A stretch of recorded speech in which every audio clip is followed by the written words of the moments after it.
জনগণই দেশের প্রকৃত মালিকানার দাবিদার উল্লেখ করে বিএনপির ভারপ্রাপ্ত চেয়ারম্যান তারেক রহমান সুষ্ঠু নির্বাচন আয়োজনের জন্য সবাইকে একতাবদ্ধ হতে আহ্বান জানিয়েছেন। এখনই দেশের সার্বভৌমত্ব রক্ষা এবং শহীদদের রক্তের দায় মেটানোর উপযুক্ত সময় বলে মন্তব্য করেন তিনি। বলেন, দেশের জবাবদিহি ব্যবস্থা তৈরি করতে নির্বাচন একান্ত প্রয়োজন। রিপোর্টে জানাচ্ছেন শফি মাহমুদ সাগর। রাজধানীর জাতীয় প্রেস ক্লাবে জাতীয় কবিতা পরিষদ আয়োজিত আলোচনা সভায় লন্ডন থেকে ভার্চুয়ালি যুক্ত হন বিএনপির ভারপ্রাপ্ত চেয়ারম্যান তারেক রহমান। ২৪-এর অভ্যুত্থানে ফ্যাসিবাদ বিরোধী লেখক সাহিত্যিকদের ভূমিকা উল্লেখ করে ধন্যবাদ জানান তিনি। ২৪-এর সফল গণ আন্দোলনে, গণ অভ্যুত্থানে এইভাবেই কবি সাহিত্যিকরা যুগে যুগে নিজেদের মাত্রাকে এতটা উঁচুতে নিয়ে গেছেন। নাগরিকদের অধিকার প্রতিষ্ঠা করতে জবাবদিহিতামূলক পরিবেশ দরকার জানিয়ে তারেক রহমান নির্বাচন আয়োজনের প্রতি জোর দেন।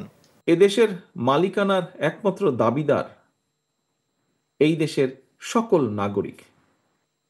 এই সত্যটাকে যদি আমরা প্রতিষ্ঠিত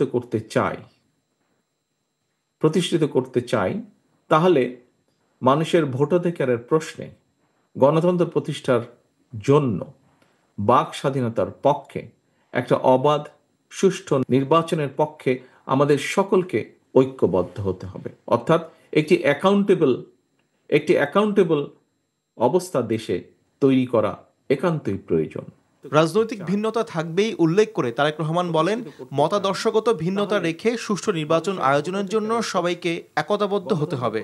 আমাদের সাথে হয়তো আপনাদের সকলের আদর্শিক অবস্থান এক নাও হতে পারে, এটি কোনো সমস্যা না।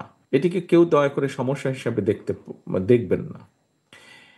বিষয় হচ্ছে যে এই দেশের সার্বভৌমত্বের প্রতি আমাদের অবিচল আস্থা প্রকাশের জায়গায় কিন্তু আমরা সকলে এক।